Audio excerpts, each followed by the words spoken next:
We have not only come out of the century with more genocide, so far as we know, than in all of human history, but in which crimes against humanity became commonplace. You could hardly turn your head around when there wasn't another one. The First War, the Second War, Vietnam, Stalin, Mao, a dime a dozen. It was the easiest thing in the world. And the world's reacted in two ways. One, with a rhetoric of never again, that no politician can resist being pompous about on any public occasion, and the reality is that it's again and again and again, and the same politicians do nothing whatsoever about it. We are beginning the 21st century in great, great style. If the rate we're going, I think we can beat and match the 20th century for sheer violence and sheer ferociousness. And we've added to never again the new rhetoric of R2P, of responsibility to protect. So now it's going to be under the umbrella of responsibility to protect and never again, on which politicians do nothing to stop what's happening in the Democratic Republic of Congo, or northern Uganda, or Chechnya, or Sri Lanka, or Darfur, or dare I say it, Iraq, P5, the permanent 5 members of the Security Council. The Chinese only care about oil in Sudan. The Russians only care about selling aircraft to Sudan. The French only care that Sudan is English-speaking and it can rot in hell for all they care. And the United States and Britain mainly care about working with the counterterrorism units of the Sudanese government, which they do. It's been reported time and time again. And then they go to the United Nations and wink, wink, nudge, nudge. They pass namby-pamby resolutions which says, please, please, government of Sudan, if you don't mind, would you call off the dogs? And the government of Sudan laughs all the way to the next massacre.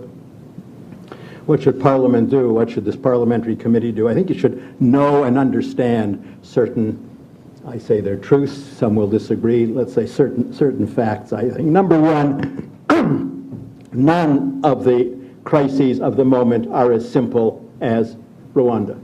That's the truth, and anyone who pretends otherwise is just whistling in the dark. Rwanda was, as Irwin said, the most easily preventable conflict imaginable. Romeo Dallaire was right. A few more troops could have stopped the whole thing. In fact, a phone call from the Pope or a phone call from President Mitterrand could have stopped the whole thing before it started.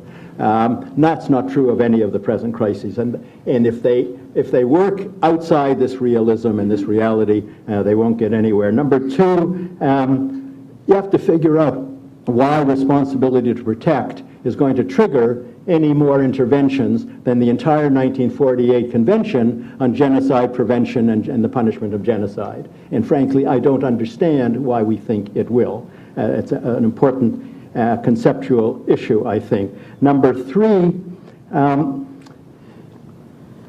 this parliamentary committee has to tell, or this all-party committee has to tell the government that large number of Canadians care deeply about Darfur, care deeply about northern Uganda, and it seems to me remarkably perverse of this government that the one foreign policy issue that it got into was one that not a single Canadian NGO, not a single civil society member in all of Canada ever asked our government to get into, which is Afghanistan, but those that thousands and tens of thousands of Canadians care about has been ignored completely. It's an interesting phenomenon in a democracy. Number four, I think the committee has to find out what's really going on in these areas, and luckily we have terrific experts.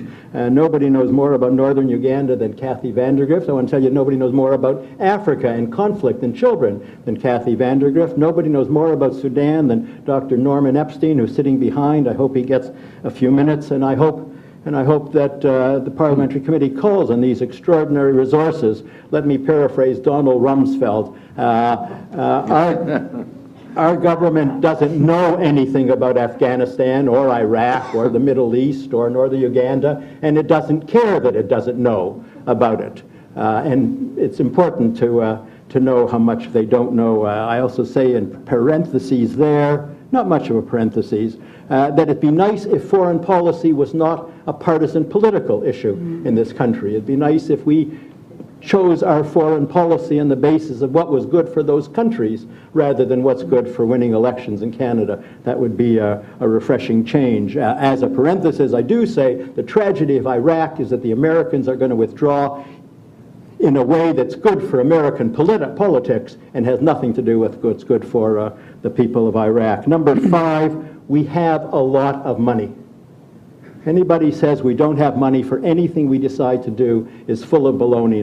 We talk about the drop of the 1% in the GST, $5 billion that not a single Canadian appreciates. We have a huge surplus, and the latest report just this weekend from Foreign Affairs is that the latest figures for Afghanistan is somewhere in the neighborhood of $2.5 billion.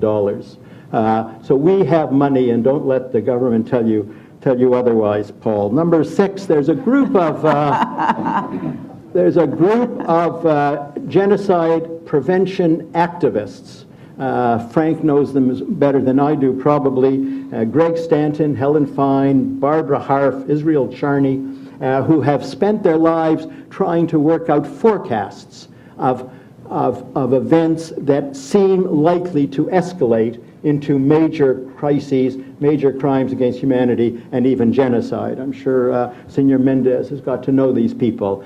You should get to know them. They have a lot to say. And number 7, don't get worked up about the difference between genocide and massacres that are almost genocidal. It doesn't matter what we call what's happening in Darfur. It demands intervention, whatever the language. And we have wasted enormous amount of energy and fighting, even among those who are all on the same side on this dumb debate.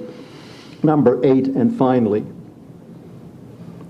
the reason we should be involved in this, and the reason we should be involved in almost all the international issues on our plate at the moment, I include the entire question of development in Africa, which is so much in our minds today, is not because we are philanthropists, and not because we are missionaries, and not because we are compassionate, not because we're great charitable people carrying the white man's burden. It's because in every single case, to some extent or another, Western interests were responsible for that crisis. It's true in spades in Rwanda. If it hadn't been for Christian missionaries, if it hadn't been for the Belgian colonial government, if it hadn't been for the French government, it's absolutely possible there would never have been a genocide.